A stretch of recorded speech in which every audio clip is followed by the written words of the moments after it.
കർത്താവായ രക്ഷിതാവ് ഇന്ന് നിങ്ങൾക്കായിട്ട് ജനിച്ചിരിക്കുന്നു.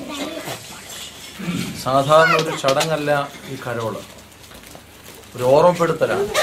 ഇന്ന് നിങ്ങൾക്കായിട്ട് ജനിച്ചിരിക്കുന്നു. ക്രിസ്തീയ ജീവിതത്തിൽ ഇന്നിന് വലിയ പ്രാധാന്യമുണ്ട്. സഖായിയോട് കർത്താവ് പറഞ്ഞു, ഇന്ന് എനിക്ക് നിന്റെ വീട്ടിൽ പാർക്കേണ്ടിയിരിക്കുന്നു. അവിടെ ആ ഇന്ന് എന്നുള്ളതിന് എടുത്ത് നമ്മൾ വിചിന്തനം ചെയ്യേണ്ട ഒരു വാക്കാണ്.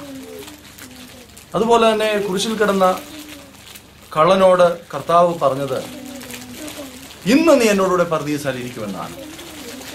എന്താ ഇന്ന് എന്നുള്ളതിന് ക്രിസ്തീയ ജീവിതത്തിൽ വലിയ പ്രാധാന്യമാണുള്ളത്. അപ്പോൾ ഈ അറിയിക്കപ്പെട്ട ദൂത് നമ്മൾ ഓരോരുത്തരോടുമാണ്. കർത്താവ് രക്ഷിതാവ് ഇന്ന് നിങ്ങൾക്കായിട്ട് ജനിച്ചിരിക്കുന്നു. ഒരു പുതിയ സംസ്കാരം, ഒരു പുതിയ ജീവിത രീതി, ഒരു പുതിയ കാലഘട്ടം എന്ന് ആരംഭിക്കേണ്ടതായിട്ടുണ്ട്.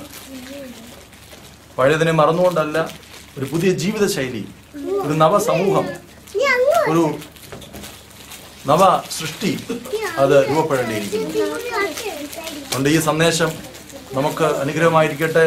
ഇന്ന് എന്നുള്ളത് നമ്മുടെ ക്രിസ്ത്യ ജീവിതത്തിൽ പ്രാധാന്യമുണ്ട്. ഇന്നലേക്കല്ല, നാളേക്കല്ല, ഇന്ന് നമ്മുടെ ജീവിതം എങ്ങനെയായിരിക്കും എന്നുള്ളതാണ്. ഇന്നിൽ നിന്ന് നാം ഉൾക്കൊള്ളുന്നുവെങ്കിൽ ദൈവത്തോടൊപ്പം സന്തോഷിക്കാനായിട്ട് സാധിക്കും. രണ്ടാമതായിട്ട് ഒരു ചെറിയ കാര്യം കൂടെ ഓർപ്പിക്കാനായിട്ടുള്ളത്, നമ്മുടെ അറിവും അന്വേഷണവും എല്ലാം ക്രിസ്തുവിലേക്ക് ആയിരിക്കണം. യഹൂദ ആട്ടിടയന്മാരും വിദ്വാൻമാരും അന്വേഷിച്ചെത്തിയത്, ആട്ടിടയന്മാരും സാധാരണ മനുഷ്യരാണ്, വലിയ വിദ്യാഭ്യാസമൊന്നുമില്ല. അവരെ ഏൽപ്പിച്ച ചുമതലകൾ അവർ നിർവഹിക്കുന്നത് മാത്രം.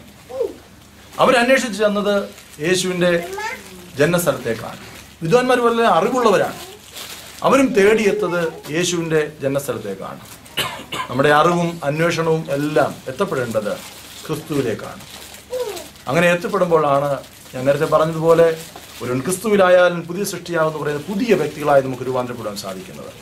ഒരു പതിവ് പരിപാടി എന്നുള്ളതിലുപരിയായിട്ട് ഒരു പുതിയ ലോകം സൃഷ്ടിക്കുവാനായിട്ട്, പുതിയൊരു സമൂഹം സൃഷ്ടിക്കുവാനായിട്ട് നമുക്ക് കഴിയുന്നുവെങ്കിൽ അതാണ് ജീവിതത്തിൻ്റെ ധന്യത എന്ന് പറയുന്നതാണ് ക്രിസ്മസിൻ്റെ അർത്ഥം എന്ന് പറയുന്നത്.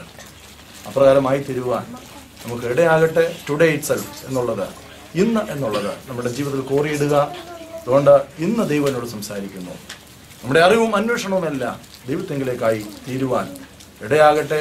ഈ ക്രിസ്മസ് ആഘോഷങ്ങൾ നമ്മുടെ ജീവിതത്തിൽ ഒരു പുതിയ രൂപാന്തരം ഉണ്ടാക്കാൻ, പുതിയൊരു വഴി തേടുവാൻ, പുതിയൊരു വഴി അന്വേഷിക്കുവാൻ മുഖാന്തരമായി തീരട്ടെ എന്ന് ആശംസിക്കുകയും പ്രാർത്ഥിക്കുകയും ചെയ്തുകൊണ്ട് ക്രിസ്മസിൻ്റെതായിട്ടുള്ള എല്ലാ ആശംസകളും നിങ്ങൾക്ക് നേരും. നന്ദി.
ശിവജാതനായി ഗാനം പാടും